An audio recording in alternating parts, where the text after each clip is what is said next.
Hello, and welcome to, making sure everything got started properly. Welcome to the Ferguson Library Presents Basic Microsoft Excel here on this snowy Thursday afternoon.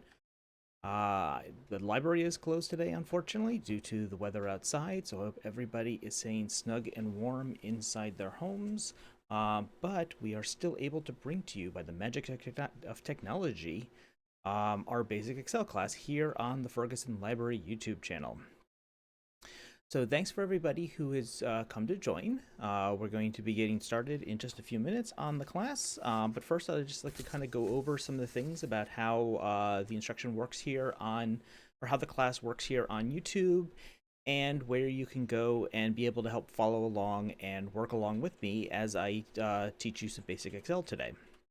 So one of the first things that you'll want to do is you'll want to visit this website right here above my head. You want to go to fergusonlibrary.org/online-tech-classes.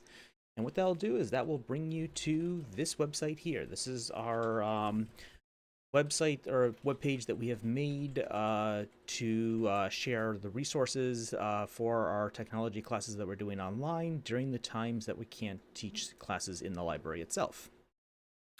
So right up here at the top, you can see we have our upcoming class schedule. Today we're doing basic Microsoft Excel. Next week we'll be doing intermediate Microsoft Excel at the same time. Thursday, February 25th from 2 to 4. So keep an eye out on the YouTube channel for when that link is and when that'll get scheduled. But moving down the page, you'll come to this section here that is online technology class materials and resources. And there are two parts here that you want to pay attention to for this class. The first is over here on the left, we have our list of all of our class materials. And so you'll want to come here to Basic Microsoft Excel, click on this, and this will open a little section. I'll give you a basic description of what the class is going to cover. And then there's going to be a couple different links here of some downloads that you'll want to download. The first is going to be the exercise handout, which is going to be a PDF that looks like this. This is our Basic Microsoft Excel class handout. And so this will have some basic, some very kind of fundamental kind of aspects of some things about Excel. So like the layout of the ribbon, which I'll be talking about, and some basics for formulas, which we'll be looking at. And then the next page has just some of the exercises that we're going to be working on through this class here. So this is a very basic class, so everything's really kind of basic. I do ask for you to disregard the Linda information down here. I thought this this handout had been updated to reflect our newer services, but it has not yet done. I will talk about kind of further study and practice at the end of the class. The other part, as I mentioned, there were two parts on this website here that you might be interested in. The other part is over here on the right is our participation and chat room. So there are two ways for you to communicate with me during this class. This is live. I am sitting here right now talking to you. And so if you have any questions throughout the course of this class, if you want me to clarify anything, or you want me to go back and repeat anything, or there's just something that came up that you have a question about, there are two different ways that you can ask it of me. You can either use the chat in YouTube, so it should either be to the right of your video screen or down below, depending on how large you've made your video.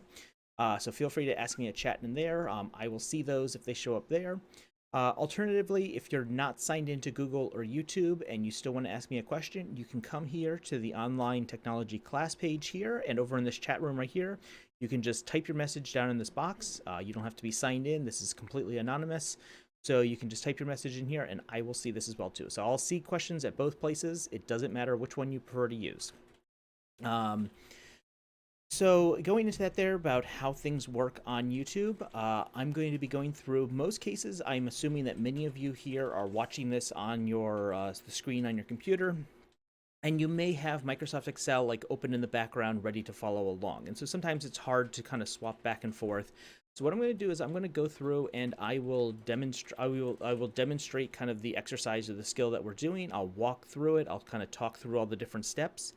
And then I will give you between 2 to 3 minutes, depending on how long I think it takes. If it's something that's a little bit more complicated, I'll give some more time. If it's something that should be quick, I'll give you a little bit of time that you can then go and back to your own Excel and kind of follow along with the exercise that's on the handout, kind of replicating what I just showed you in the class. This is a good time to ask any questions or a good time for any sort of clarification. I can always repeat and kind of demonstrate again for people who just need to kind of have a little bit of a repetition. And then once I feel like there's been sufficient time for people to kind of follow along with the exercise there, I will continue on with the next exercise. So then you can come back to the YouTube screen and continue watching me there. So there will be some moments of silence where I sit there and just kind of allow you to kind of work on your own. But it is a good time to ask questions either in the YouTube chat or on the chat room right here. So with that said, let's actually get into looking at what the technology class is actually going to be, or what the Excel class is going to be covering. You do not need to have any experience working with Microsoft Excel to take this class. We are going to be working, my examples here are going to be using Excel 365, which is part of the Office 365 package. Everything in here is going to be very similar if you're using Excel 2016 or Excel 2019. 2019 is the latest one. Additionally, if you're using an older version, Office 2010, Office 2013, everything we're going to do here is also going to work in those older versions. They might look slightly different, but you should be able to do every single exercise in in pretty much the same way. If there's at any point where it seems like it's confusing or it doesn't look the way that it does on my screen here, please let me know in either of the chats, and I will kind of clarify how it should look actually, and just let me know kind of what version of Office that you're using, and I'll help you kind of clarify how it should look there. But it doesn't matter if you're using an older version or one of the newer versions. Everything in this class here will work. This class was originally designed for Office 2010, so there hasn't been a lot that has changed with what we're actually doing here with the basics. So this class is going to cover. We're going to look at how to be. We're going to become familiar with the Microsoft Excel like interface and terminology. So I'll talk about like what different things are called and where to find them, and basically what it looks like when you're looking at an Excel screen, because Excel can be a complicated program and it can be kind of overwhelming, but I'll kind of point out the areas that at a basic level there that you should kind of be aware of and know what they do and how they work. We're going to look at how to open, close, and create new workbooks and worksheets in Microsoft Excel, and I'll explain the difference between workbooks and worksheets as we go along in the class there. We're going to look at how to enter and edit data into Excel. So the bread and butter of working with Excel is putting data and editing it putting it into the different cells and the fields in Excel. And so that's one of the things that we'll kind of work on in this class. It's just how to start editing data or entering data into your Excel worksheet. We're going to go over how to select data. And so there's a couple different ways that you can kind of select how to be able to interact and work with the data in Excel. So we're going to go over how to select data. We're going to do basics of creating charts. So once you have like a bunch of data put in, being able to create kind of graphs using that chart, using that information that you've put into Excel. We're going to look at the basics of that. And then we're also going to cover the basics of writing formulas. So formulas are one of kind of the more, is kind of the next step in Excel that it allows you to have Excel do a lot of interesting math and kind of creative work in there. And so we're going to kind of look at the basics of how to start writing a formula and working with some of the basic arithmetic formulas on there. Next week in the intermediate class, we do go a little bit further. We look at things like the V lookup and the H lookup. We look at how to work with the data. So once data is in Excel, some of the different things that you can do, it's sorting and filtering. That's in our intermediate class. So if you are interested in kind of after this year and such in looking at some of those deeper kind of start digging in deeper into Excel, join me next week for intermediate Excel. So with that, let me know if there are any questions. You are on a slight delay from me, so you're seeing things about 20 to 30 seconds after I'm saying them there. So just pop in your question if you do have anything there, and when I see it, I'll figure out a good time to stop and answer it. Usually I'll just kind of answer it at that point, but let us get in and start working in and start looking at what Excel actually is and how it looks. I'm going to change over to here, and I'm going to change over to Excel. So when you first open up Excel, at least when you first open up Excel 365, this is also going to be similar in Excel 2016, Excel 2019, the newest versions. What you're introduced here is what's known as the backstage view in Excel. So the backstage view is basically kind of your administrative interface where you're able to actually work with the files of Excel and the file that you're working with, kind of without actually working like in the file itself. So when we come here, we're in the new document. We're at the home screen here, the new document, where we're given some options to, you can see recent Excel files that you've worked on. You can see I kind of have a list here and such. I tend to kind of use Excel for a lot of different kind of things myself, so I just kind of have a whole bunch of things developed here. Up here at the top, we have a variety. We have some tutorials. This is in the 365 edition. You may not see these exactly, but you have things like some templates. If we come here to the new, we get access to some more templates, and templates are another thing that get talked about next week in the intermediate class. Templates are a really useful way of doing of taking like some really complex work that people have done in Excel and then using it for your own benefit. But for the course of tonight, we are going to, or for the course of this afternoon, we're going to be just working kind of with our kind of basic blank workbook there. So I'm going to come up here where it says new, where it says blank workbook. I'm going to click on that once, and it's going to open up our blank workbook here in Excel. And so this is your standard view in Excel. If you're working in Excel, this is kind of this is what you're going to always be seeing and kind of working with. So this is kind of thing to kind of get familiar with. So what are the different parts that we have on the screen here? So right up here at the top, we have what's known as the ribbon. So if you've done anything in Microsoft Office since about 2006, when they launched Vista and Office 2007, one of the big things that happened when they released Office 2007 was they changed the interface that everybody was convenient with or was used to, and they added in what they called the ribbon. And there was a lot of controversy when it happened, but over the last 15 years, we've gotten used to this here, and some of us have actually learned to really appreciate the ribbon. So the ribbon gives you access to all of your common tools and functions and features that you're working with when you're working in a Microsoft Office program. In this case, we're working in Excel. You can see that it's divided into different segments. So over here on the left, we have our clipboard segment, and then we have a font segment, alignment. And so it kind of tells you kind of what different tools are available in there. So clipboard allows us our copy and paste functions. The font allows you to change how the text actually looks on your spreadsheet. So what font you're using, are they bold, underlined, what's the color of the background of the cell, etc. Alignment talks about things like where the text shows up in the cells. So I keep mentioning the word cells. Each of these little boxes, so right up here I have A1, it's selected, I have this little green box going around it there, and what I'm going to do actually is I'm going to zoom in on my screen here, kind of make it look a little clearer on the video screen for you. Yeah, so this box up here, A1 with the green surrounding around such, that's a cell. So when I say the word cell, I'm talking about all of these individual boxes. Each cell has its own address. So for example, you can see this address right up here in the top left.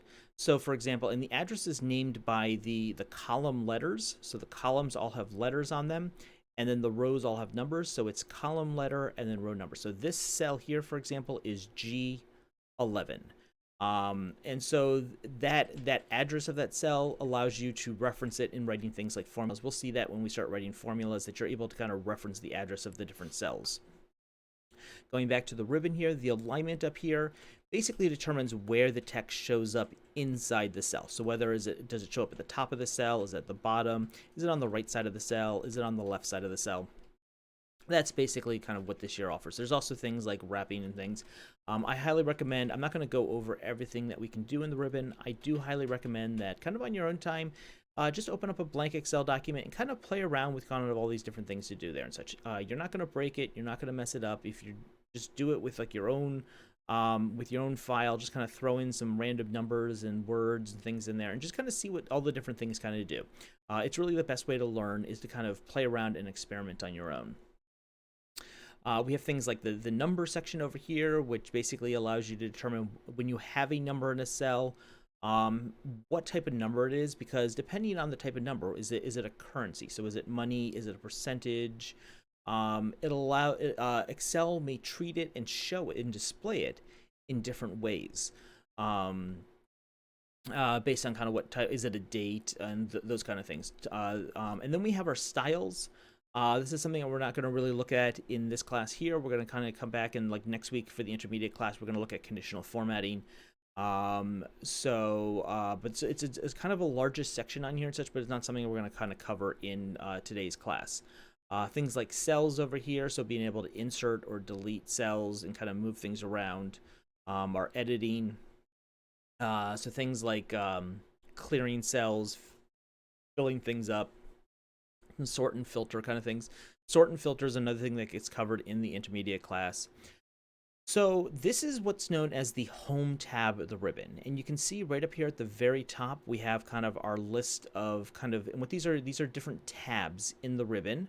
So it's like having like a file, like having file folders with the tabs. And I can actually just kind of, I have a file folder right here so I can kind of demonstrate, is that when you have file folders, they have like the little tabs that stick up over there. And I'm creating shadows all over the place doing this. Tab on the top, and you know how if you have different file folders, like the tabs kind of go across. So that's what we have here. So we have different tabs. So we're in the home tab right now. And then we kind of come over here to, we have the insert tab. And so this is where you find all the different tools and functions for inserting different things into your spreadsheet. So whether it be you want to be able to picture in there or shapes, or we're going to be looking at this a little bit later in the class, we'll be looking at charts. So our graphs or charts. This is where we kind of find those tools there. Page layout. This is where you get the different functions for when you actually want to print your Excel spreadsheets. Excel is notoriously complicated when it comes to printing. They've made it a little easier over the years, but sometimes it can still be difficult to get something to print well in Excel. But this is the area where you're able to kind of tweak the different settings and try to get to print something kind of presentable on the page. Formulas, this is where you get access to a lot of different kind of formula and be able to look up different formulas. So if there's something that you want to try to do, some sort of math or some sort of automated process that you're trying to do in Excel, this is usually where you'll be able to find it and be able to figure out how to write and work with that formula to be able to do what you need to do. Data gives us our data tools, whether we're getting data from outside of Excel or things like sort and filter or data tools working with the data that's on your page there. Review is the tools when you're working with an Excel document with other people. Review allows you to do things like comments and changes. You can do protection, so you can lock things onto the so that other people can't change them while they look at it. And then there's just some other things kind of coming on here, so it's not really that important. I do, again, recommend explore your version of Excel and kind of see what those things are and try out different things and just kind of see what they do. Coming back to our home tab, as I mentioned, down here we have our content area. This is where we do like all of the work in Excel. This is where you put your data, you edit the data, you write formulas, you sort things around. This is kind of where all the magic in Excel happens, is down in this area over here. As I mentioned, they're all separated into individual cells, and each cell has an address that is named by the column letter and the row number. Moving down to the bottom of the page, to make sure my taskbar doesn't hide, you can see there's another tab down here. I was talking about the tabs on the top. We have more tabs on the bottom, and this tab here says Sheet 1. Now, you may have your Microsoft Office set so that you might actually see Sheet 1, Sheet 2, Sheet 3. In fact, actually, let me just create one so you can see. So now I have two different sheets, and so these are worksheets. And so you can see actually is that I can actually hop between them pretty quickly. And I'm going to zoom in on Sheet 2 a little bit more so that so it all looks about the same size. So we have Sheet 1 and Sheet 2. So what happens is that if you have a lot of data, if you have data that's related but maybe doesn't need to be like right next to other data, or you have kind of a bunch of different kind of pieces of data, you can actually have multiple sheets that they're kind of like, and so they're all still part of the same workbook. So they're connected in the same file, but they're a lot. But you're able to you can do different formatting. You can display things in different ways. You can have different pools of data on each different worksheet. And so I'm using a little bit of jargon there. I'm saying worksheet, workbook. Worksheets are basically the pages where you see all your data here. A good way of thinking about this here and the way the terminology works is if you think about a notebook has many sheets in it, or a ledger has many sheets in it. And so all of the sheets together. So you could have 3, 4, you could have 15 different worksheets down here with a bunch of different things, and they would all be part of a singular workbook. And you can kind of see right up here at the very top of my screen, it says book 1, which basically means that I haven't saved the file yet. So it's this everything here, all of the sheets together here make up a workbook. And then you can have individual sheets that you can then do a variety of different things in each of them there. So one example of this here is that one of the things that I do at the library is I track, like say, monthly stats or weekly stats. And so I actually have a spreadsheet that actually has, say, Monday, Tuesday, Wednesday, Thursday, Friday, Saturday, Sunday on the different sheets there and such. And so I'm able to track each of the stats for each of the individual days. So they're all in one file for, say, that week. So for this week here of February 18th, I could have 7 different worksheets on there with all the data, but then they all relate to this same week. And then with them all being in the same workbook, even though they're on different sheets, I can actually then do, like, I could create an 8th tab down here, and I can do like math or formulas or analysis on the other 7, on the data that's in the other 7 things there. So like if I needed to see, okay, so how many times did people come and visit the YouTube channel during this week, I can have each daily count. And then on that 8th sheet, I could have a total that counts across the 8 different sheets. So those are kind of different ways that you can kind of organize and work with your data here in Microsoft Excel. So that is the kind of commonly used areas that we see in Microsoft Excel.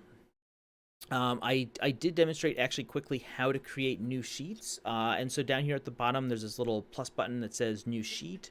I can also right click on here. If I right click on the tab, you can see I actually get a little right click menu that shows up, and I have a bunch of different things I can do in here. So I can delete the sheet. So if I have an extra worksheet created and I don't want to keep it, I can delete that there. I can rename it. And so this is useful. Instead of having sheet 1, sheet 2, sheet 3, and trying to remember, okay, so was the data for the sales of this product here on sheet 3 or sheet 4? You could just go in and rename it, and you could name it, this is product X, and this one here I can rename to be product Y, and then therefore I'm actually able to easily jump between, okay, I want to look at the stats for product X, and then any data or something that I have for product X can go onto this worksheet, and anything I have for product Y can go onto this worksheet, so that you can rename them however you want.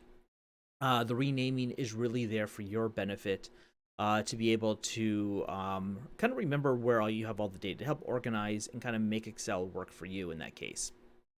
The insert here will actually create a new worksheet. So if I do insert worksheet, okay, you can see now it's created a new worksheet right here at the start. And if I wanted to, I can then call this, this will be product A. So just kind of an example of kind of how those all different work on there. Again, if I've created too many worksheets, like, okay, I realize I don't need a product one, I can right click and I can go to delete, and that will just delete it. You can see it's no longer down there. So that is our basics of what Excel looks like and kind of the different parts of it. The things to kind of keep in mind, the important bits again, are the ribbon up here at the top, our content area right down here, where we're gonna kind of work and kind of enter in all of our data and and basically just the numbers and the words and everything that we're working with in Excel. They all exist here. And then down at the bottom, we have our worksheets and our status bar that kind of just gives a little bit of information. You may have noticed that through I've come down here to this bottom right. Down here is just a zoom function. So if you're looking at things in Excel and maybe they're just a little too small, or things are just too big. You want to be able to see more stuff on your screen. You can zoom in or out. I can zoom out, or I can zoom in as much as I want to kind of be able to see it the way that I want to see it. It might mean like when it's zoomed in, I might have to scroll a bit more. But work with Excel. You can make Excel work the way that you want it to work. So the final interface thing that I'm going to show you before we actually start going in and start editing or start entering data into Excel is, you notice up here we have our different tabs. For the ribbon, we have over on the left next to the home up here and such is a file tab. This one here works a little bit differently than the others. When we click on it, it doesn't open up a new like section of the ribbon like all the other tabs do. Instead, this takes us back to what they call the backstage view. I mentioned that earlier. This is the backstage view. It now looks a little bit different than it did when we first opened up Excel. So up here at the top left, you can still see we still have the same three functions: home, new, and open. But then we also have a whole bunch of new options here in the menu.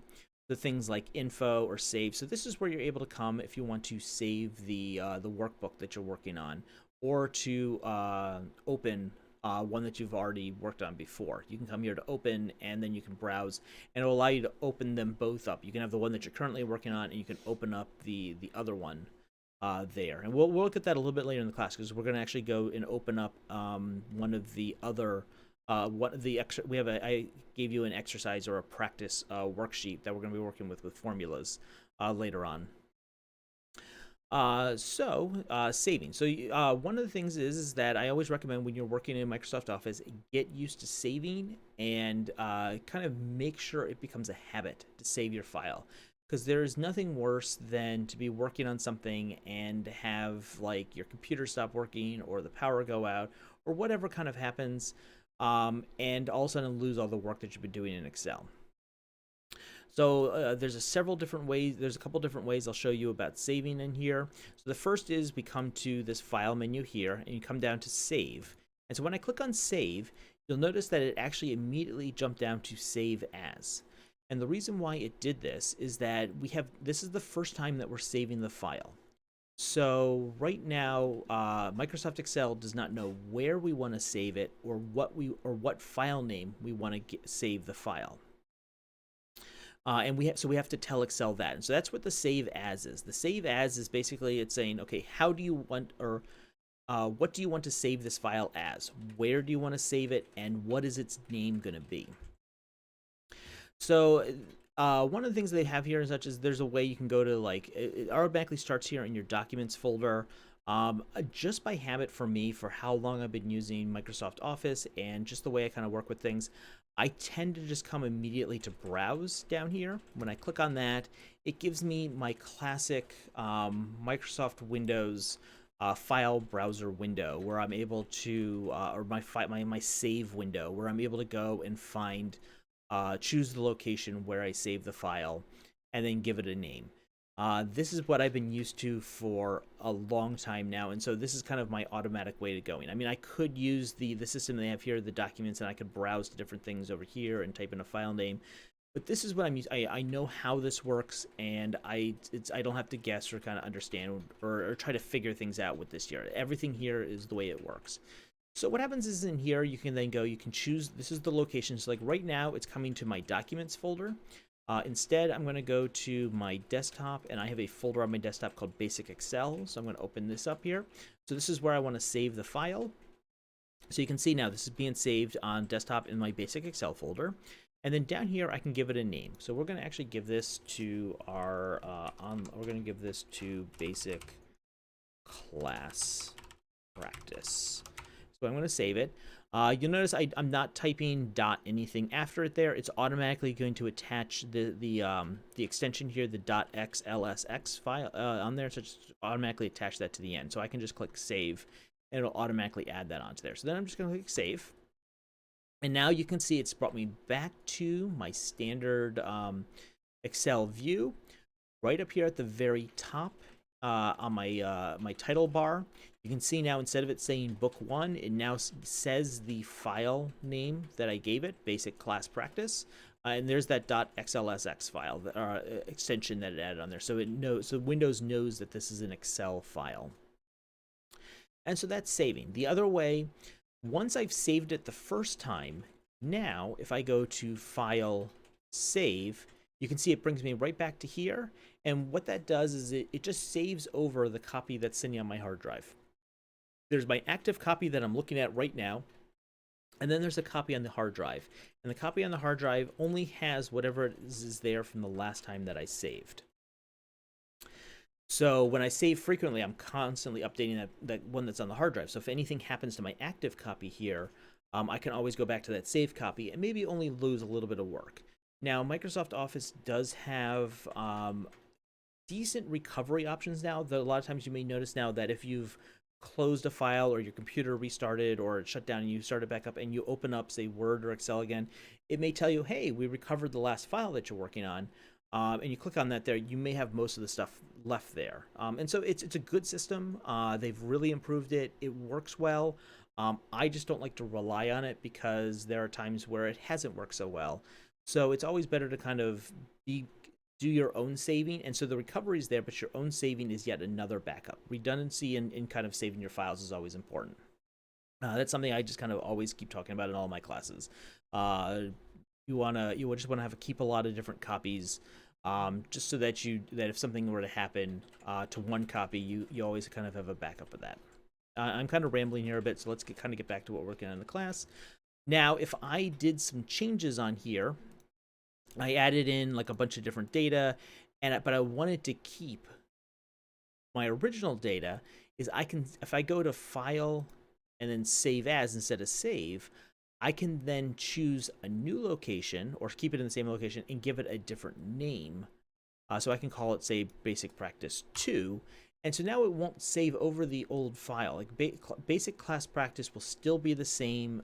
It won't have any changes in it there. But then I can have the two different files. So Save As allows you not only to save the file for the first time, to choose the location and the file name, but also allows you to take a file that you've already created, give it a new name and a new location if you need to. So, but we're not going to do that there. So let me know if there are any questions with any of that there, and we're going to actually dive into actually looking at how to start doing stuff actually in Excel. I've spent a lot of time talking about Excel. I've been talking for almost 35 minutes now about Excel and all the stuff around Excel. Now I'm going to talk about Excel itself. So the kind of, in order to start doing anything in Excel, you need to start entering data into Excel so that you can have something to work with, that there's things to actually do with it. So usually what you'll do is you'll click on the cell that you want to start entering data in. A lot of people just start right up here at the top left, A1. There's a reason why when you open up a brand new file, this is the one that's set, so you can start typing right away. And you can start typing information into the cell. So if I type information into there, it will then enter. I hit the enter key and it kind of completes the entry in there. It brings my thing down to the next line down underneath here. But now I've entered in the information into the cell. I can put in words. I can put in numbers. So we can put in 159. I can put in 2021. I can put in 2,560,000. 854, something like you could put kind of like whatever information that you want into that. You could put numbers, letters, words into there, and it's just a matter of just typing them into there. Now, when you want to go back and change what you've entered in there before, if I click on here where I have information and I just start typing something new, it overwrites, it erases what I had in there before. But if I wanted to, and so if you start doing that by accident and you realize if you hit the escape key on your keyboard, so the escape key, ESC, is up in the top left of your keyboard. It's like the far top left button on your keyboard.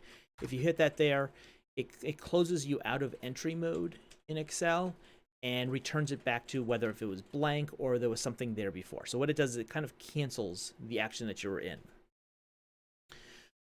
So now that I've entered the information, but I want to actually change what this says actually there and such. There's a couple different ways that I can get to change that there. The one up here, you can notice right up here on the top, right above our content area, is a bar here. If I put my mouse over it, it says formula bar. And if I click in here, you can see now I have a little flashing cursor next to information, and I can now start adding something new here. And it's adding it to the cell down below there. So that's one of the ways to kind of go in. And I can also go in and I can say highlight, and I can say erase, like instead of information, I can just have it say info. And so you can work here in the formula bar to edit what's down here. And this is sometimes useful if you're working with, say, something that's a large piece of text, but there isn't as much space down here. You can kind of see the whole thing up here better and work with it a little bit more conveniently. Now, the other thing to do, you can also, is if you double click on the cell that has information on it. So I double click here, and now you can see my flashing cursor, instead of it being up here, is down here. And so now I can go in, I can move my cursor back and forth, and I can say erase information, and some more too. And then just hitting enter completes that there and goes down to the new line. So that's the basics of entering in information into Microsoft. You click on the cell, you type in what you enter in there, whether it's a number or it's words or whatever else you're entering into that area on your Excel document there. If you want to change it, you can either do it up here in the formula bar, or you can double click on it and go in and change what you need to do. So let's actually go and work on a brief exercise. I'm going to go in and I'm going to delete these here. Don't worry about how I'm selecting things. I'm going to show you about selecting stuff a little bit later on. And we're going to go look at our exercise handout. And we're going to the second page of the exercise handout here, where there's the exercises list here. And our first exercise that we're going to work on is we're going to duplicate this table in our blank worksheet. So what I'm going to do is I'm going to actually give you about 5 minutes to go into your own version of Excel and duplicate this table on your in there. I'll be here if you have any questions, and I'll be doing this myself, so you can kind of check back in and see how I'm doing it and ask me questions. With that, let me know if you have any questions, and take about 5 minutes to duplicate this table in your version of Excel.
just about a minute more, and then we'll kind of start moving on with some of the other exercises that we'll.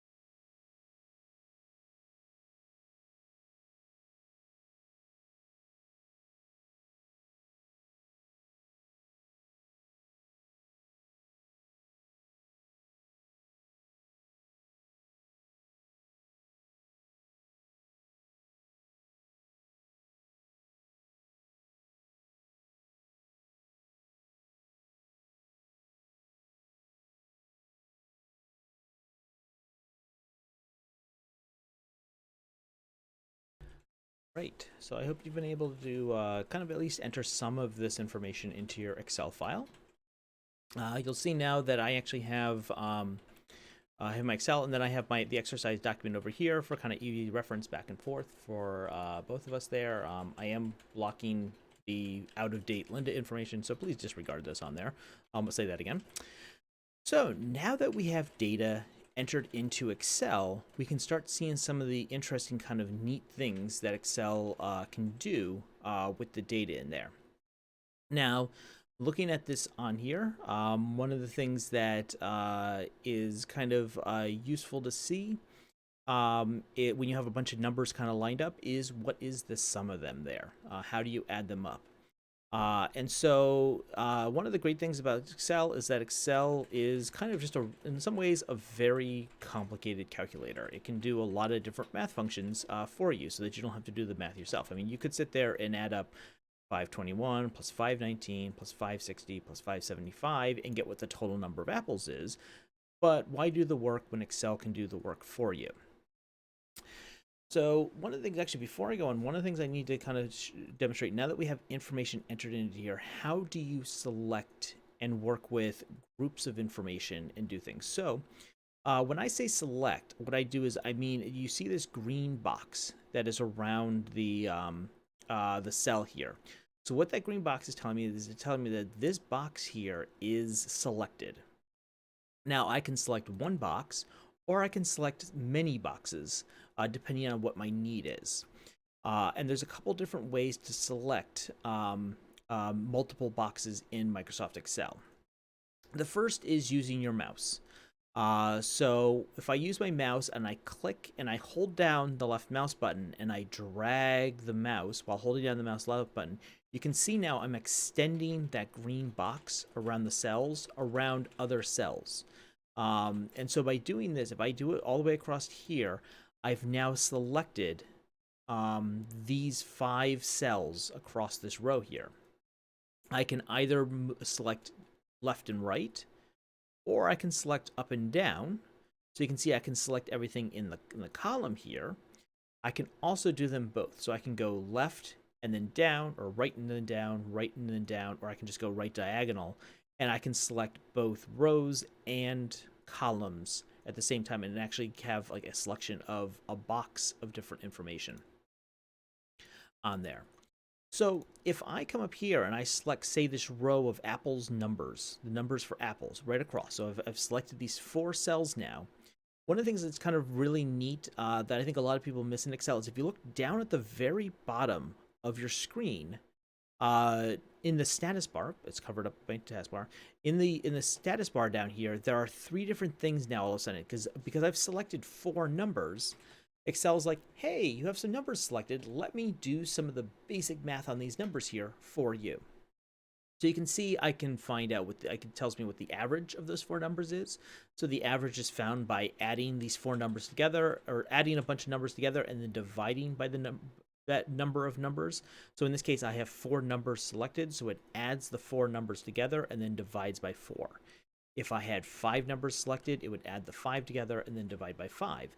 So it gives me the average here right off the bat. The average is also known as the mean. So if you ever see that reference, MEAN, the mean of numbers, it's also known as the average.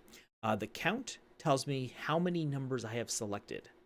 And so here I have four. Actually, what the count does is the count actually tells you how many cells you have selected that have something in them. And this gets to be important actually if you're doing if you're working with say like larger tables and you say need and you have say like a column of information where not everything is filled in.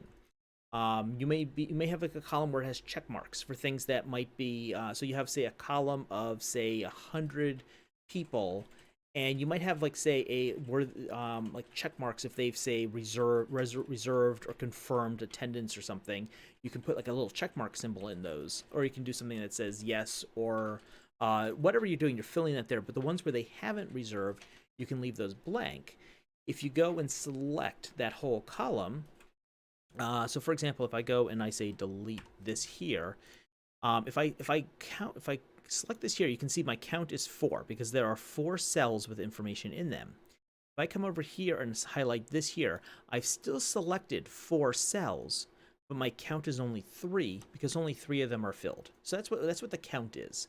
And all of these here, average, count, and then there's sum, are all things that are also available in formulas. So when we start working on formulas, you're able to actually, this is just kind of a quick reference for this information, but you can also use this in your analysis of data that's on there.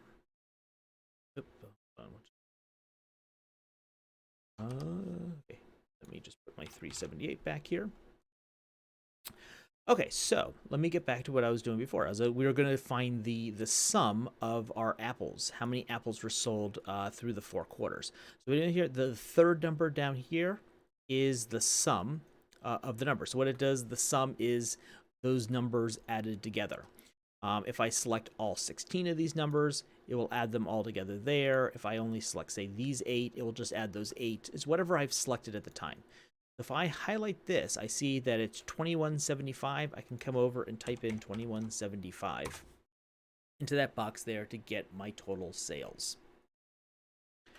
So that is one way of getting a sum. And that's one way of selecting multiple cells. Remember I said actually that there was a couple different ways to select multiple cells. I realized I got off track of what happened there. So one way to select multiple cells is to click and drag with your mouse, either left and right, up and down, or diagonal. The other way is to use a combination of your mouse and keyboard. So if, because I have a small table here, it's really easy to manage just by dragging around. But sometimes you could have a table that's really big that actually goes off and you actually have to scroll left and right or up and down to see everything that's on there. And it can be really hard to actually like precisely select what you need when it's something that's really that big.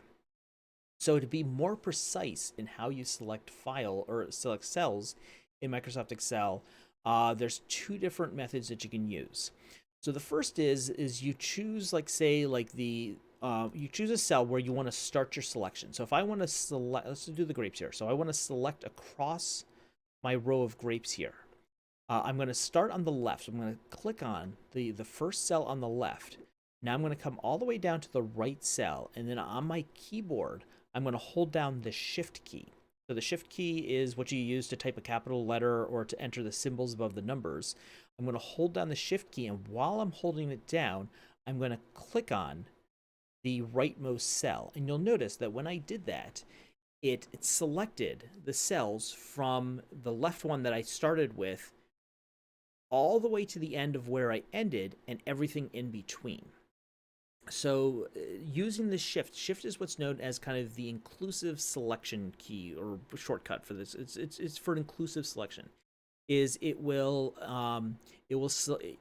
take your start point wherever you started, and then the end point where you click the second time, and it will select those and everything in between them. Now the second method for selection kind of things is very similar. You start with the first cell that you want to select. So I'm going to start with, say, this left one here on the oranges. And then I'm going to hold down the Control key on my keyboard. So the Control key, which is right underneath the Shift key, I can then select different cells. And so if I do, say, these 2 here, The control key allows you to select very specific cells, and they don't have to be connected, and if they're not connected, it will not select the cells in between. So here I have selected these 3 cells, but missed the one here for quarter 2. So now quarter 2 is not selected. And so control allows you to, and you can select however many you want, whatever pattern that you want to select them, and it won't select the ones in between. So if you just remember that you can click and drag for like a really quick, easy way to select things. But if you want to be very precise about what you're selecting, you can use the shift to select your start and your end and everything in between, or you can use the control to select very specific cells that you want to work with. So those are the different ways to select things. So are there any questions about any of that? All right, so I'm going to actually dive in a little bit into formulas now, because in order to kind of start, because now that we have numbers, we can start working with our formulas and see what the different formulas kind of do. And then we have a separate formulas practice. And then we're going to go in and we're going to look at charts. I realize my exercises here are a little bit out of order of how I'm doing it. I just realized that working with formulas right now are actually how to find. Actually, I should show you the. Okay, so actually, never mind. We're gonna actually go on. We're gonna do charts. I just realized how is because we're gonna come back here and we're gonna work with formulas in here. So yeah, disregard what I just said, and let's go in and we can add in. So we've added in the total sum for apples sold. We could do the same thing with oranges. I can select this here. It's 1353. I can type that into there. And we can also say you can also do the same thing with the column. So I can select a column here for quarter 1. There was 1,432 sold, so I can click that down there. So I'm able to kind of put in the totals, and that's kind of what you want to do when you have a bunch of numbers. Is you want to be able to have some sort of analysis. Is it do you want to find the average of those numbers? Do you want to find the total of those numbers? Do you want to do any sort of math on them? Are you trying to find a percentage of those numbers, etc.? And you can use Excel to kind of do that there. Excel is really good for the analysis of data in that regards. So now that we have a table here, so another terminology used in Excel is the word table. Now, a table is just a collection of data, an organized collection of data. And so a table usually has columns, and it's useful if you go through and name those columns. This is what this row here is what we call a header row in Excel, because it's the top, it's the head of the table. So the table is everything that exists underneath, and it labels kind of what each of those different columns are. You can also have a header column. So this here almost counts as kind of a header column on our table here, that it kind of lists kind of what. So, I mean, if I wanted to, if I had just say typed in, let me just move over and move this here. If I had just typed in these numbers here, if I was just doing some really quick and dirty analysis and math there and such, that's great. But for anybody else seeing this table, or if I come back to this table, this group of numbers here, if I come back to this, say after a couple of days and I look at it, it's like, what do these numbers mean? I have no idea. But if I've labeled things with a header row and like a header column, I now know, okay, so these are all quarter 1 numbers, and these are the numbers for apples, these are the numbers for grapes.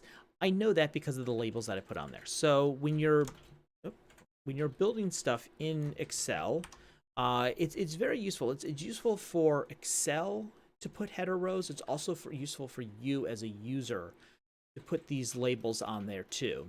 So I always have, because it allows you not only to like see what that information is and share with other people what that information is, but also allows you to kind of organize and think about how you're entering your data. So when you're going in and your first thing you go in and you create your header row, you know that we're going to do a quarter 1 and a quarter 2 and a quarter 3, or you're going to do Monday, Tuesday, Wednesday, Thursday, however you decide to organize your data.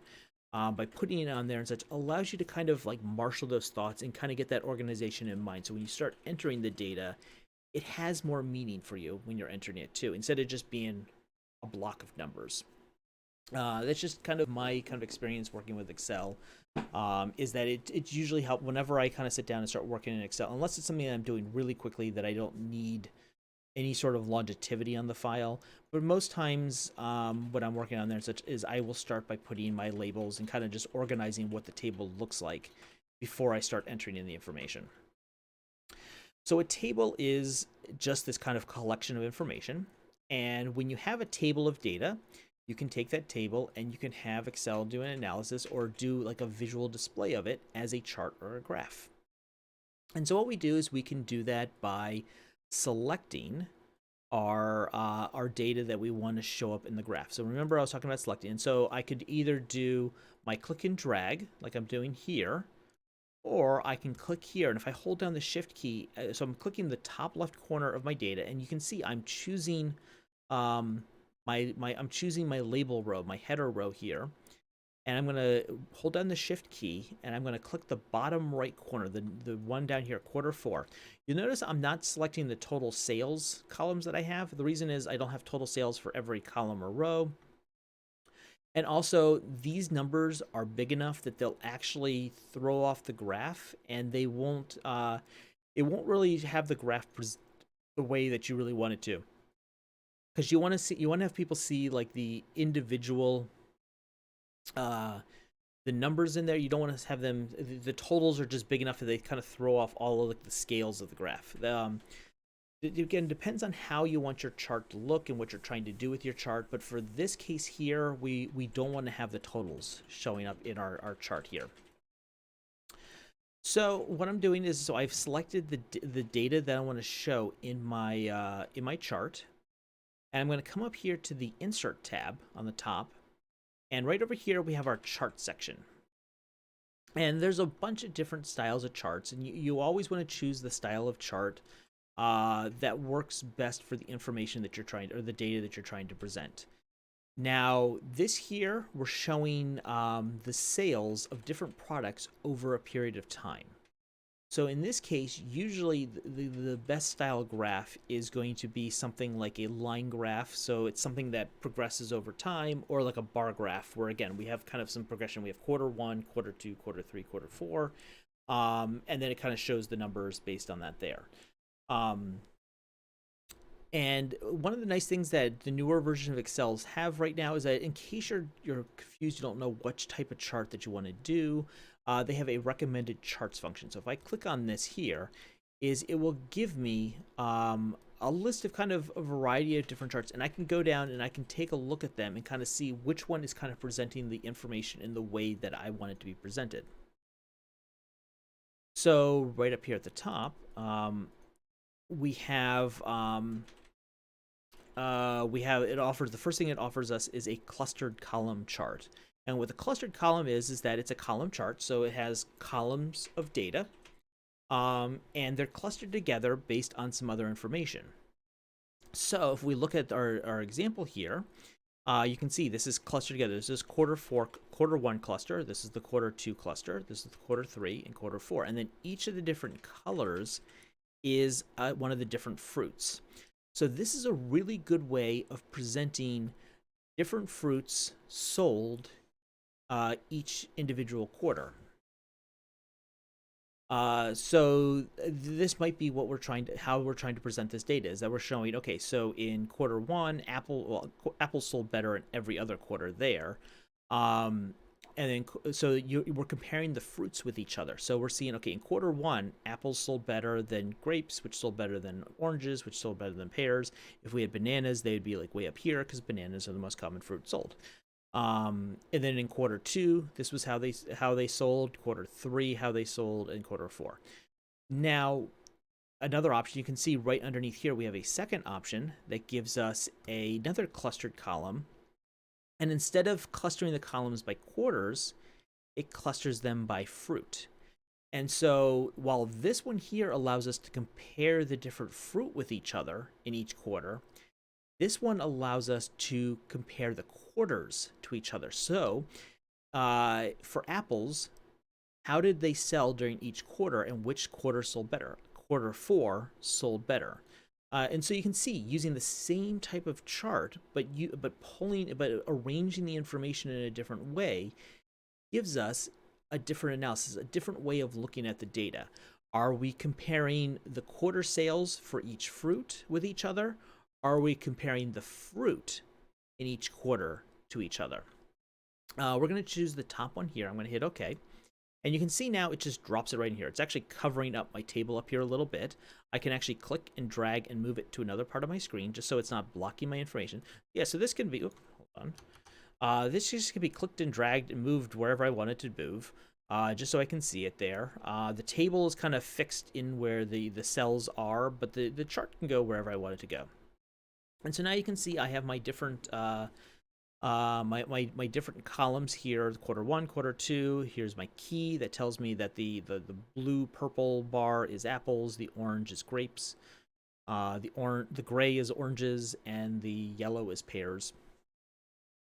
And then over here we have our our y-axis here, which is counting the numbers, and then our x-axis is over time. Quarter one, quarter two, quarter three. You'll notice up here on the ribbon, and in fact, what I'm going to do is I'm just going to make this bigger just so it's kind of a little bit easier to see. Up on the ribbon, we now have 2 more tabs in the ribbon here. And these are what are known as context-sensitive tabs, which means that they will only show up when you have something that relates to them there. So because I have my chart selected, I've clicked on the chart. So and you can tell because I have these little handles, these little red or these round dots around there. If I click out of here, you can see those tabs disappeared up there because I no longer have a chart selected. Click in the chart gets selected. I now have my chart design and format context sensitive tabs. So you're going to see that with a variety of different things in different Microsoft Office programs. If you're in Microsoft Word and you put in a table into Microsoft Word, then you'll get like table design and table format on there. Here in Excel, because we're on a chart, we get chart design. So chart design is really what it is. It's our functions and our tools for deciding how the chart looks. You can see there's a bunch of different styles, so you can kind of really jazz things up if you want. This is your classic basic column chart, but we could do things like this here, which if I do this here, you'll notice that I no longer have the numbers on my y-axis here. Instead, it puts my totals right above on the top. So it's a way of kind of presenting, and move my key up here to the top. So it kind of changes. We can do, say, something like this, which just kind of changes how the bars look. You can see it also added the different parts on there. Again, I highly recommend going to Excel. You can take this table of supermarket sales here, or you can kind of make up your own table of data. Just go in and play around with the different charts. They're a lot of fun. You can do a lot of different looks. We're going to go back to our classic style here, but I also just want to show over here we have our change colors. So when I was actually explaining the colors before, I realized it was a little strange to say that we have grapes are orange and then oranges are gray. So we can actually, let's change the colors. Can we do that specifically? Yeah, here we go. It's not right. Okay, you know, it really doesn't matter. There are ways that you can go in and you can really kind of customize how they all look. You can change kind of the scope of the colors that they're looking at. But actually, hold on. Can you do it here? Oh, you know what? It might be actually in my format. Here? No. Whatever. Okay, you know what? We're not going to get into it.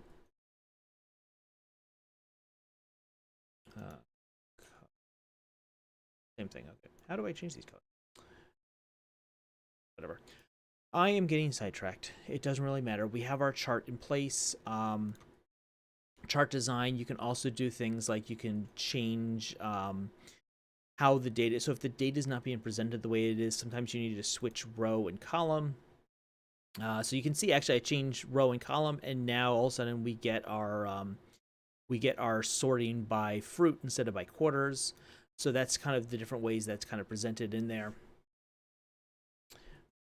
308. Excellent.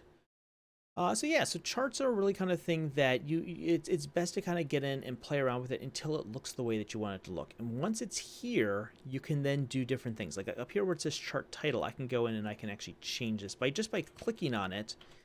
If I double click, and then I select, I can just type in something new. So I can go in Big W Supermarket Sales. So I was able to enter in that title. So now we're looking at this chart. We know what it is. What else can I do here? If I realize that I didn't like the bar chart or the column chart that's on here, I can go in up here to the top and under chart designs, and I can do change chart type, and I can change it to say a line graph if I wanted to, a pie graph, which really doesn't work in this situation. This isn't a good set of tables to do for a pie graph. I can have a horizontal bar graph. Instead of it being vertical, I can have it going horizontally on there. Oh, again, it depends on how you want to present the information on there. So yeah, so those are the those are kind of some of the different functions that you're able to do with the charts here. Now I could do say something like if I select this and I create a new chart, and something that might work well here is say like a pie chart. So something like this here, it shows proportions of a whole. So a pie chart is, so if I hit OK, now what happens is now I can see my percentage of apples sold based on the quarter. So it was quarter one, there was 24%. And you can see right now I don't have numbers. I can't see what they are in here. But you can add in the different elements. And that's where up here on the top left we have add in elements. We can add in like our data labels, where it'll actually add in the number that's on there. Would be nice actually is if it would add in, oh, there we go. So if I do something like this here, it will actually do a call, and it will actually now tell me this is 24% of my sales, this is another 24%, this is 26 and 26. So this here basically allows me to see how my Apple sales were through the year on the different quarters and what the percentage of them were. I could do a quarter, like I could do this year, and I could do another pie graph for this year. Recommended pie graph. Hit OK, and now I can see kind of what and we're going to go in and we're going to add in the data column. And now I can see in quarter one what was the percentage of the different apples or the different fruits sold in that percentage. You can see apples were 36% of the fruits sold in quarter one, grapes were 26, oranges were 21, and pears were 17. So you can see in just by a quick couple of clicks in the insert going to recommended charts after I've selected my data, I have a variety of different ways that I can present and show the data in a visual format.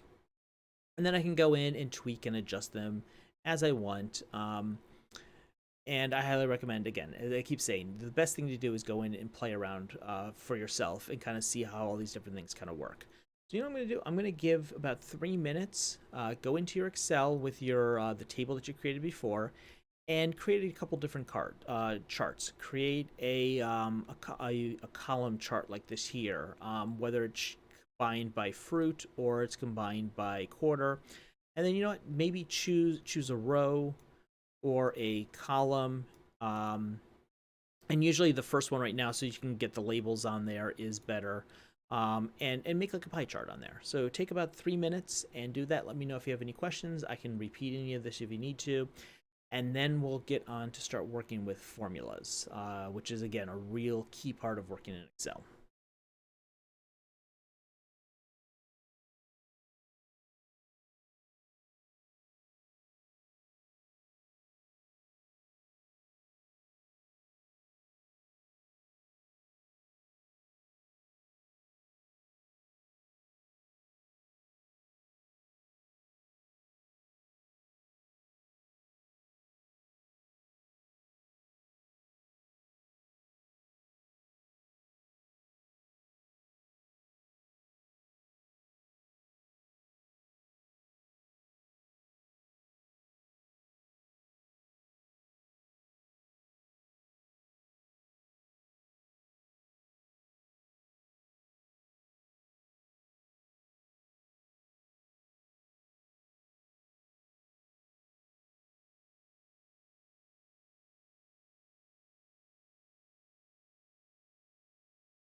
All right, so I hope you have been able to kind of have some fun kind of making some different charts and graphs.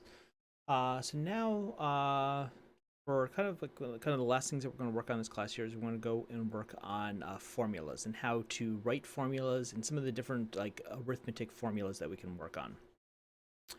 So to do this here, we're gonna leave this here. Actually, if you want to, if you've saved this before, I'm gonna just save it now so that all my work here is saved. And what I'm gonna do now is I'm gonna move over to the practice formulas, formulas practice sheet that was available on the online tech class pages. So this formulas worksheet here, I'm going to open this up and we're going to work in that. I'm gonna open this up. And wait for it to open. Okay, here we go. So now what happens is some of the things to kind of demonstrate quickly here in Microsoft Excel when this opens up. You'll notice right up here at the top, I have this kind of light yellow bar that tells me it's in the protected view. Be careful, files from the internet can contain viruses. The reason I'm getting this is that because I download Windows and Office knows that I downloaded this file from the internet. I downloaded this from the webpage to my computer before I started the class.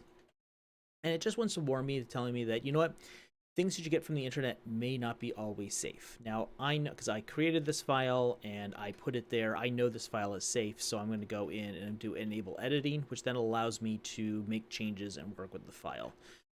If it's something that you're uncertain of and you see that there, you can leave it in that. You can stay in protected view, which allows you to look at and see the information that's on the Excel spreadsheet, but not like activate if there's like any sort of macros or any sort of code in there that might be malicious to your computer or bad for your computer. It won't get activated in that protected view. So that's all that really is. It's a security thing. Anything that comes from the internet, if it comes from email or the internet, you'll tend to get that there, and you'll need to click that enable editing to be able to do any changes or to be able to print it. Just something to be aware of working with Excel and Microsoft Office. It's the same in Word and PowerPoint. So if you follow along with any of my other classes, I've probably given the same warning before too. So what I'm going to do is I'm just going to quickly zoom in again, just so that we can kind of you can see it clearer on the screen. And so what we have here is we have just a worksheet with some randomly arranged numbers.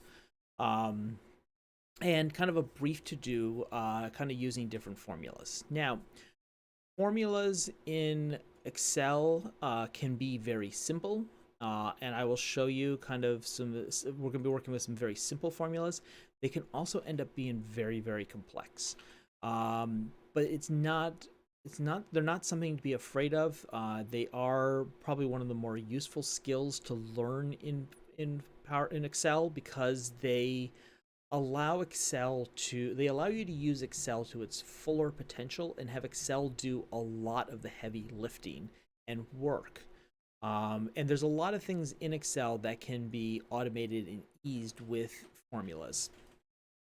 But today we're just going to look at a lot of like really simple, just some basic arithmetic. So we're going to look at things like adding, multiplication, division, and subtraction.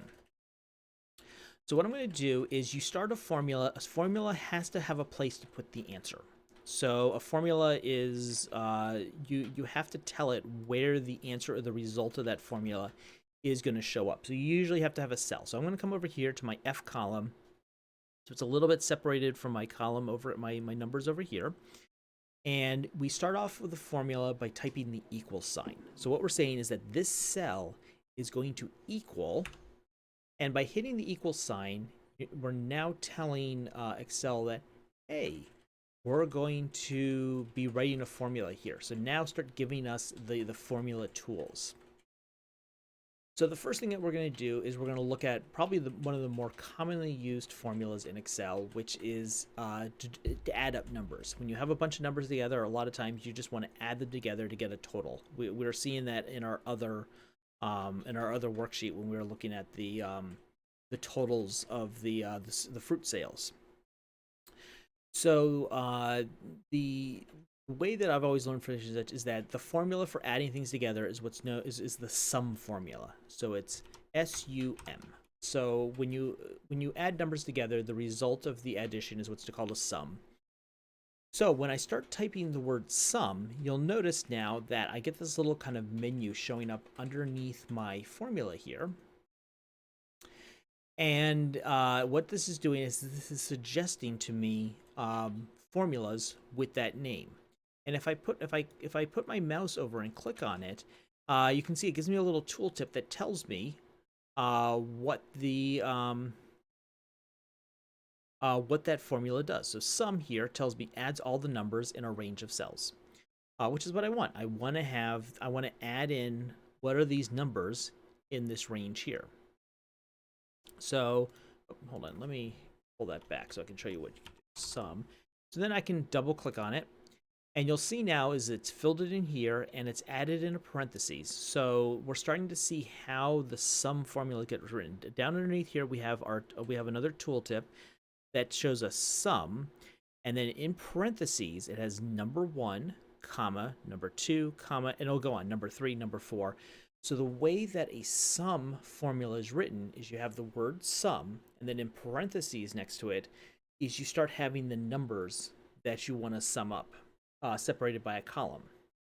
And so these numbers can be inserted in a variety of different ways.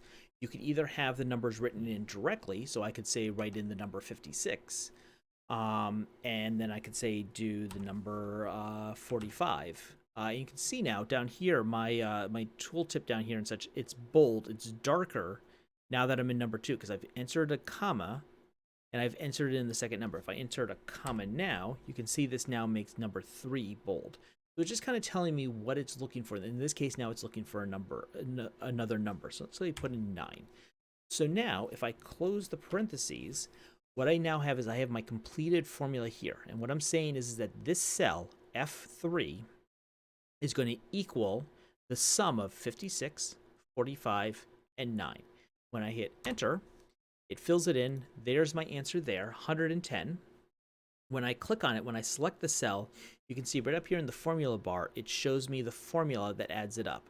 Now, if this was just a number, if I click on this here and such, it's just the plain number up here. Whereas here, it's the formula that I wrote. Now, so if I wanted to get the sum of column A, so I want to add cells A2, A4, and A6 right here. What I can do is come back here. We're going to do equals, because remember, always start off your formula with the equals.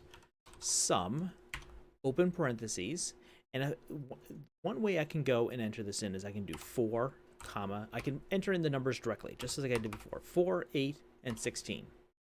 And now I'm going to close my parentheses and hit enter. 28. There's my sum. That's the addition of these 3 numbers. And if you remember, I can highlight this here, and I could go down and look at my my little quick sum down here in such 28. You can see that it's correct and it matches what it is.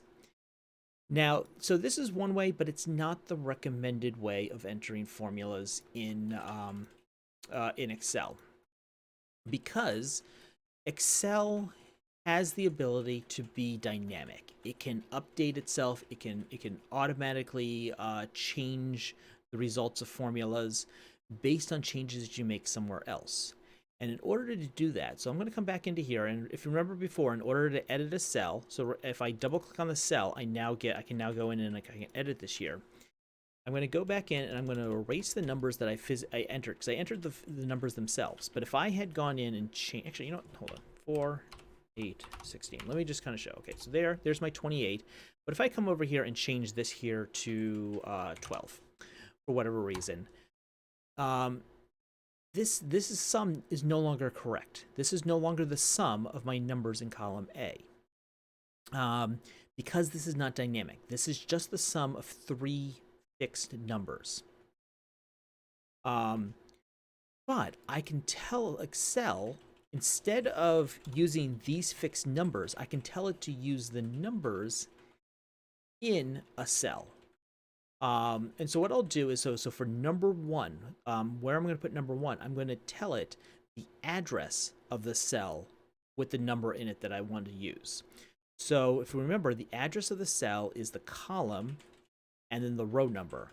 So here I want I want A2. So if I put in A2, now you'll see that A2 over here shows up in blue. And I have this little blue box, a selection box around my cell up here. So there's my first number. My first number is now whatever number is written in A2. Comma, move on to the second number. And now I want whatever number is written in this cell, which right now just happens to be 8. But if I change it, then it's going to be whatever number I change it to. So we're going to change it, and we want this is an A4. So A4. And you can see it doesn't matter if it's lowercase or uppercase. It can be, you can enter them however you want to enter them in. Excel's pretty smart that it can kind of catch on and figure out kind of what you mean. If you do have some issues with it, make sure to try capitals, but it really doesn't matter. And so now you can see my A4 here is written in red, and I now have a red selection box around the cell A4 over here. So now we're going to do our third number, which we're going to put in. It's going to be A6. This one's in purple. There's my purple box. So it's really easy to visually see where it's connecting to. And then I'm going to close my parentheses and hit enter to trigger the formula. And there's my number 28, just like we had before. But now it's dynamic. So what do I mean by dynamic? That means that if these numbers change for whatever reason, like for example, I come in here and change this 8 from an 8 to a 12 and hit enter, it automatically updates the result of my formula. So if I change this back to 8, it goes back to 32. If I change this to 7, this becomes 19. So what happens is that by using the addresses of the cells, I'm not using the specific number that's in the cell in the formula. I'm using whatever number's in there. So it could be 0. It could be, you know, we could go here and we could make this 4.68. Bunch of numbers there, and you can see now it's added those onto there. So it does by using the address there, it just basically looks and uses whatever value is in that cell. Now, one of the things, so we entered in when we did this formula here, we entered in the individual numbers, the individual cells, A2, A4, A6. Sometimes, suppose you want to do a sum of a column that is 50 numbers long, 50 rows long, or 150 or 400. I mean, Excel files can get really, really big. I'm working with one for something with the library that is 179,000 rows long. It's a very big spreadsheet. If I wanted to do a formula on even 1,000 of those rows, so imagine you have 1,000 rows on there and such, and you want to be able to find the sum of those 1,000 rows.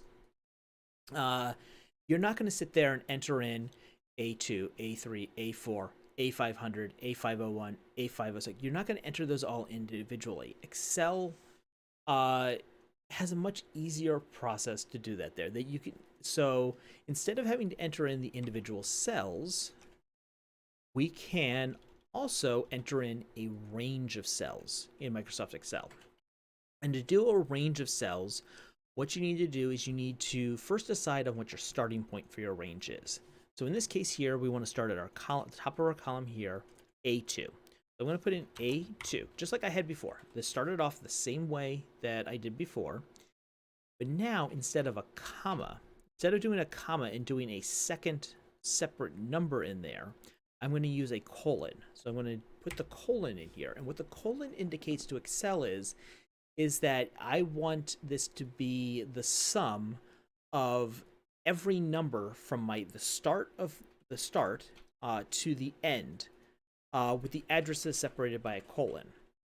So if I do a 6 here, what this is now saying is instead of me telling, okay, I want the sum of A2, A4, and A6, this is telling me I want the sum of all the numbers that are in between A2 and A6 inclusive. So it includes those there. So any number that shows up in this blue box over here will get added in. And so you can do that on your 1,000-row spreadsheet. Is you can say, okay, I want all the numbers from B2 to B1000. And so B2 colon B1000, Excel will just slap a big selection box around those 1,000 rows and then give you the sum. It'll add it up there. And so it allows you to cover really great ranges, as well as kind of be more inclusive. So if I hit enter here, I'm going to get my same 28. Now, if I go in and change the numbers like I did before, change this to 12, there's my 32, I change this to 9, 25, etc. But this also changed something else. If I come here to A3, A3 is now in the range between A2 and A6. So if I go in and put in a number here, I'm going to put in 2, you can see now it also gets included and added in there. So using the range also allows you to include cells. There may not be numbers yet, but you may have numbers that you may add in later on.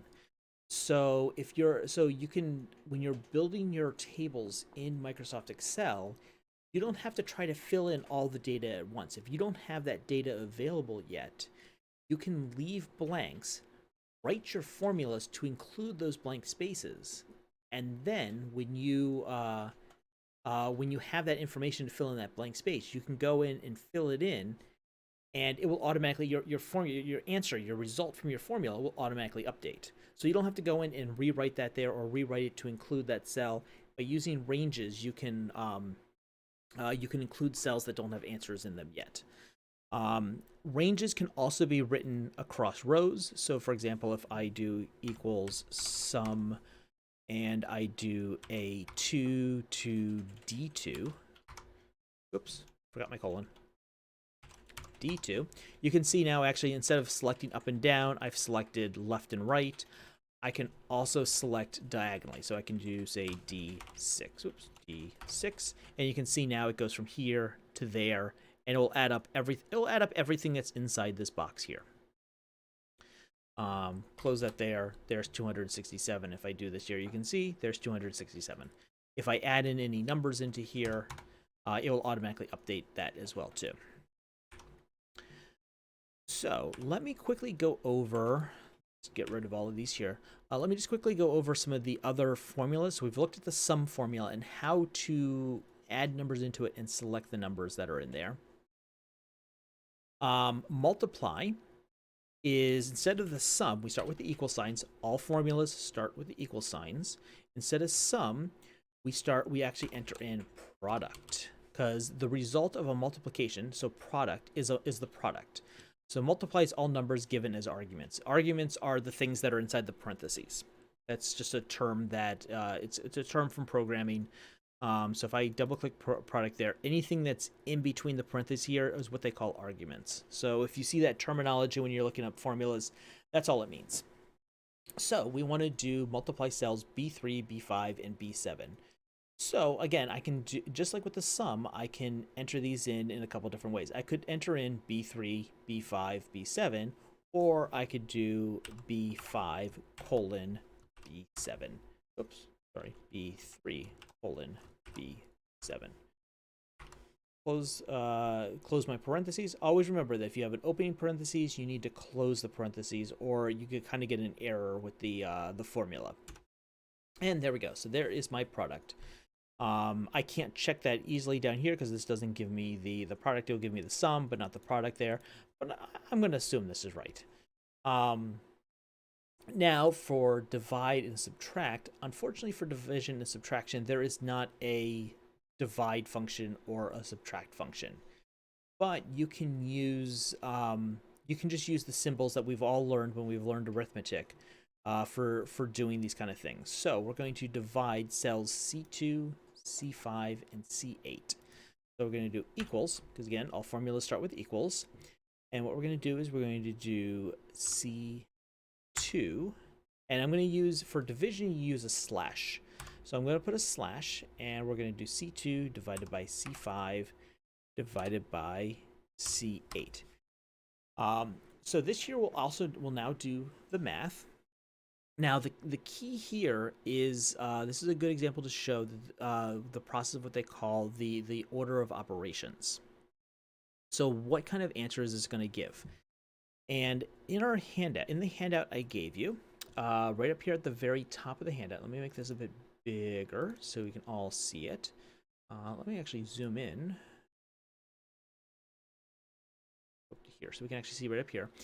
Is that it's important when you're working in Excel and you're working with a bunch of different mathematical functions to kind of know what the order of operations are. So how is Excel going to figure out the order of the math that it does?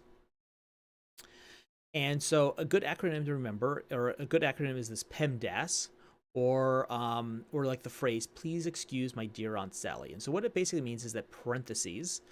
So what I'm going to do, let me go back to here so we can have this, so we can see. Okay, so remember before when we were entering in parentheses up here, when you have something in parentheses, it will always do the math inside that parentheses before it does any math outside of the parentheses. Next is exponents. So if you have something that's squared or cubed or to the power of 15 or whatever, that's the next thing. So if you have you have some math, you have an addition, you have 4 plus 6 in parentheses, and then you put that to square it to the second power, is it will, if you have 4 plus 6 in parentheses, it's going to add the 4 plus 6 first, get you 10, and it's going to take that result and square it to 100. Now, if you did 4 plus 6 and then squared, what it will do actually is it will square the 6, 36, and then add the 4. Because next is multiplication and division. So those two are the next two. And then addition and then subtraction. So that's the order that Excel will kind of do it there. It will also then work left to right. So if we'll go look at this here and such, is that what it'll do first is it will divide C2 by C5. And it'll get us this answer here, which actually is, let's see what this answer is 2.622, and then it will take that 2.622 and divide that by 28.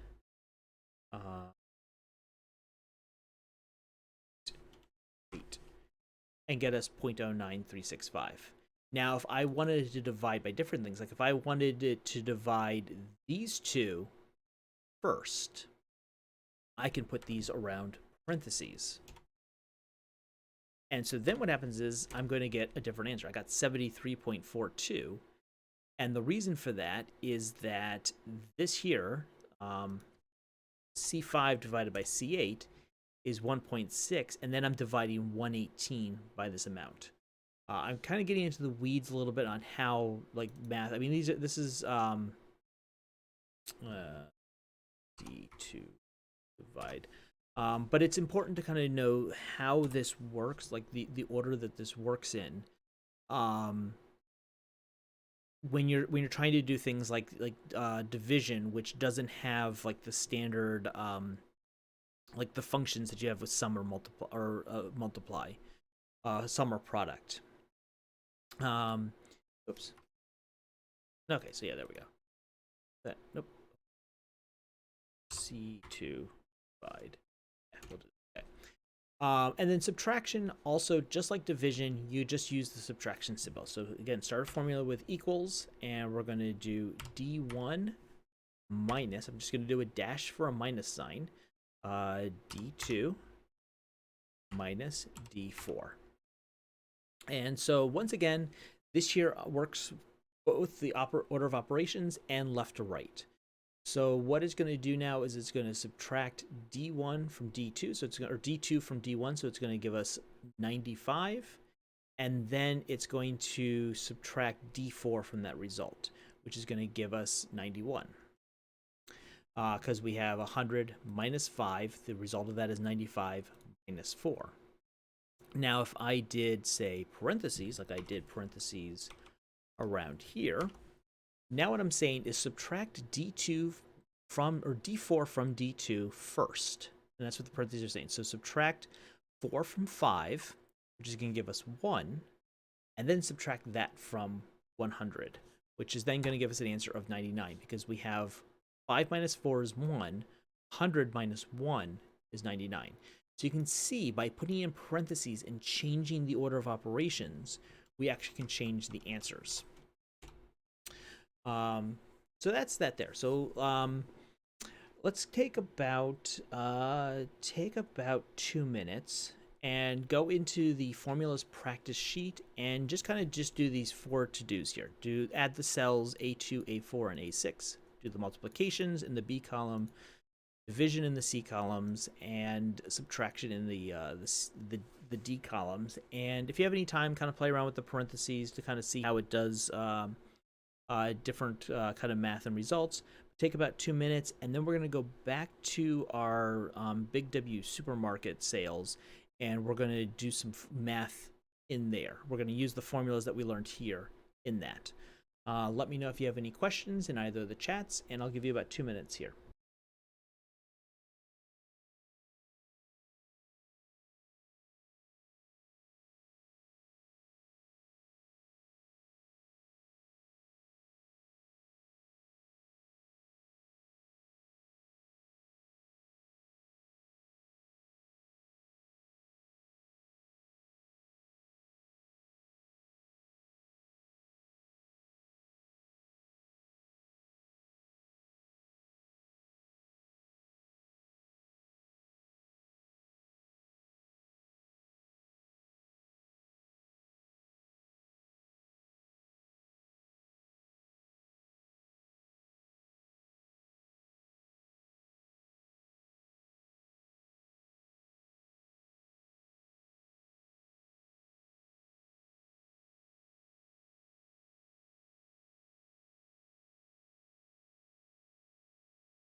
All right, so I hope you've had a little bit of practice using formulas in the formulas practice. Let's do just a little bit more to kind of show how it works with our table that we've kind of created before. So I'm going to close formula practice. I don't need to save it. I don't need it open. And I'm coming back here to my basic class practice with my Big W supermarket sales table on here. Now, you notice, okay, so before when we did our addition, we took all of these here, we took the quick sum that was provided down here, and we typed this in. Now, this is fine. This is the total for the numbers that we see right now. But in a lot of cases, when you have like a total sales column or a row or however you're going to organize your table on there and such, you really do want to use formulas to put those numbers in there. First of all, it means that Excel is doing all the work, but then it also means that that cell is dynamic. So if your data ever changes, you don't have to redo the math. So if I come in here and realize that, okay, in Q2, it wasn't 519 apples sold, it was actually 620 apples sold. I do that change, my total sales didn't update because I had actually entered in the actual number in there. So we can replace that there by using our sum function that we have. So equals sum. And if you remember correctly, I could either go in and enter in B1 or B4, C4, D4, E4. I could do B4, B4, comma, C4, comma, D4, E4. I could enter it that way, or I can just simplify things by doing B4 colon E4. So I do that, and I close my parentheses and hit enter, and there's my sum. I still have that 2175 that I found before, but if I go in and change my data, it will automatically update this here with the changes that I make to the data. So I'm going to delete this because this is one that I physically entered in. I'm going to get rid of these ones that I entered in before, because while they were right, they aren't the best way to present this information in Excel, because Excel, you want to remain as dynamic as it can be, so it can change and update things. Now, I could go and down. Now, one of the another really neat tricks that you can do in Excel is I could go to each row and type in the formula. I could go here and I could type in, okay, equals B5, sum of B5 to E5. I could enter that in and hit enter, and it'll add it in. But Excel also makes it easier when I have like a whole column here that I want to do kind of the same formula on. If you notice, when we have a box selected on here, so we have a cell selected, down in the bottom right corner of this box is this little square. And what happens is, if you notice, when I have my cursor, normal on Excel, it's this like white cross. In Microsoft Office, it's very important to pay attention to what your cursor looks like, because the cursor will indicate kind of different things that you're able to do, whether you're in Microsoft Word or you're in Excel. So right now, this white cross basically means it's a select a cell or select multiple cells. That's basically what the white cross basically means. If I'm inside a cell entering in, you can see my cursor becomes the insert cursor. Like, it looks like a kind of an interesting looking eye. This is what you commonly see in Microsoft Word, actually. And so what that is, that tells me that if I insert it, it will put my flashing cursor in the middle of the text where I have it written. Now, if I have this selected and I move my mouse actually onto one of the edges, you can see I get the 4 directional arrows. This means I can actually move the cell. So if I put this here, I can actually go move this somewhere else, and I'll move it over to here. But we don't want to do that one. We'll put this back here. That one's actually kind of annoying, because that one, sometimes you'll accidentally move things that you don't intend to move. But the thing I want to kind of show that's kind of important is, if I put my mouse over this little box down in the bottom right corner, you'll notice it becomes this black cross. And when I have this black cross, what it means actually is I can drag the formula that I have in here. So the formula equals sum B4 to E4. I can drag that formula down over to my other rows. And what happens is it's not going to just copy that formula to those other rows, but it's going to update them to match the row. So if I do this, now all of a sudden there's all of my sum. If I go and click in here, so what I did was it ended up copying what I wrote here, the sum of B4 to E4 over here. There's the sum, but it also updated, because it says, okay, so this here is B4 to E4 in row 4. So Excel assumes that in this case, I want that same formula, but because it's in row 5, to be B5 to E5. Over here, it's B6 to E6. So what I've just done now is with a simple click and drag using that little box down in the corner there, down the row, you can see I can even do it where I don't even have information. So now it's adding up B8 to C8, but there's nothing in there, so the answer is 0. I was able to drag that formula, and then it updated it to match the row that it was in. And so it's a really great way to, you can write a formula in one place, and then instead of having to repeat the work over and over again, just drag that little box down, and it will then repeat all that information, but updated for the row that it's in. This also works for columns. So if I come over here to quarter 1, and we want to do the sum of B4 to B7. So I want to do the sum of the quarter there. Hit enter. There's my sum. And once again, I have my little green box, or the little dark green box down in the bottom. I'm going to put it over there until I get my black cross cursor, and I'm going to drag it across this way. And so instead of dragging it down, I'm dragging it to the right, and then it goes across, and there it is. Now it's over here, C4 to C7, so now it's updated to match the column that it's in. So it's another really easy, nice trick. You can either do it for rows and drag it down or up. You can actually go up if you need to, or you can go left or right and do the columns. So take a couple of minutes and go in and do a sum for each of your rows and columns. Entering, you can do it either by entering the formula for each of the rows or columns, or you can enter it in the first one and then use that little dragging trick to get it to go down or side to side.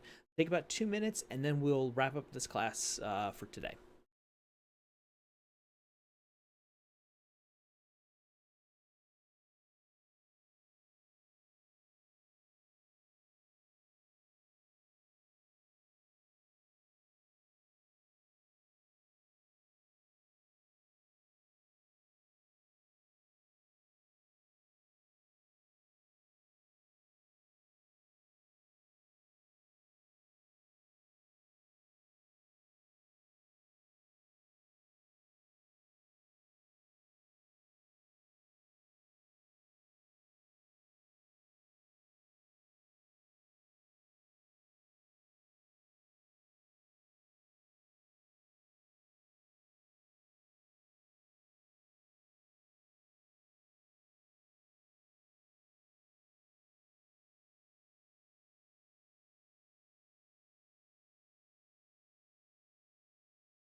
All right, so I hope you've been able to kind of practice entering those formulas. So this has been our basic Excel class here at the Ferguson Library. We looked at kind of what Excel is and how to kind of navigate around it. We looked at how to enter in and edit data that we've entered into Microsoft Excel. We've looked at how to create charts and graphs, and we looked at the basics of formulas and how to start having Excel do kind of the math and do kind of a lot of the interesting work that it's able to do. Coming up next week, I am providing our intermediate Microsoft Excel class. In the intermediate Microsoft Excel class, we start looking at some of the things you can do when you have data already entered into Microsoft Excel. So things like sorting and filtering, conditional formatting, doing lookups. We also look at things like templates and keyboard shortcuts to kind of help make things a lot easier as you're working in Excel. So I hope you've had a good time attending this class, and I hope you've learned something. I do hope that you do join me next week for intermediate Microsoft Excel. I do ask that if you did attend this class, please visit my feedback survey here at this address here. This is www.projectoutcome.org/responses/53333. This link is also available on the online tech classes page. If I come back here, right here for this survey link right here. Actually, I have it's actually 55333. So this here is actually wrong. It's 553333, or you can just use the link right here on the online tech class, and this will take you right to the feedback form. So I do wish that you would go and complete that, so I have an idea of kind of how well you appreciated this class. I hope to see you next week. I'll stick around for a couple more questions or a couple more minutes to see if there's any questions in either of the chats. And with that, I bid you kind of a really good afternoon, and I hope you stay warm and safe in this snowy weather. Hopefully, the library will be open again tomorrow for anybody who wants to come in. If we are, we'll be open from 11 to 5, and then open again this weekend on Saturday from 11 to 5 as well, too. So let me know if you have any questions, and I'll be here for just a couple more minutes.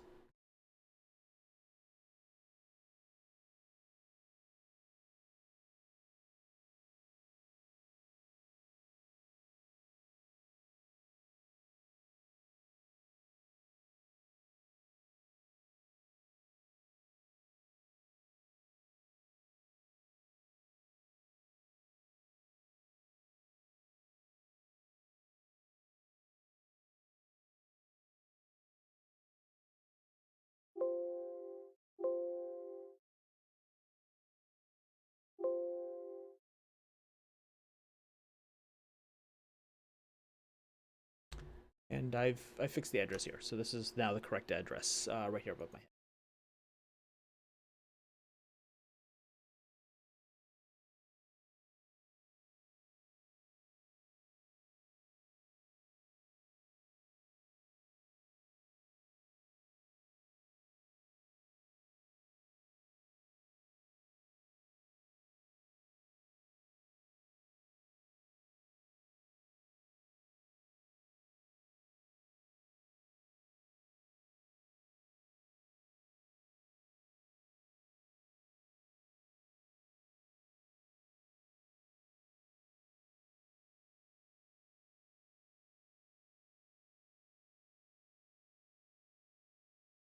All right, I'm not seeing any questions in the chat, so I want to thank you again for joining me, and I hope you have a really great afternoon and weekend. Uh, Goodbye.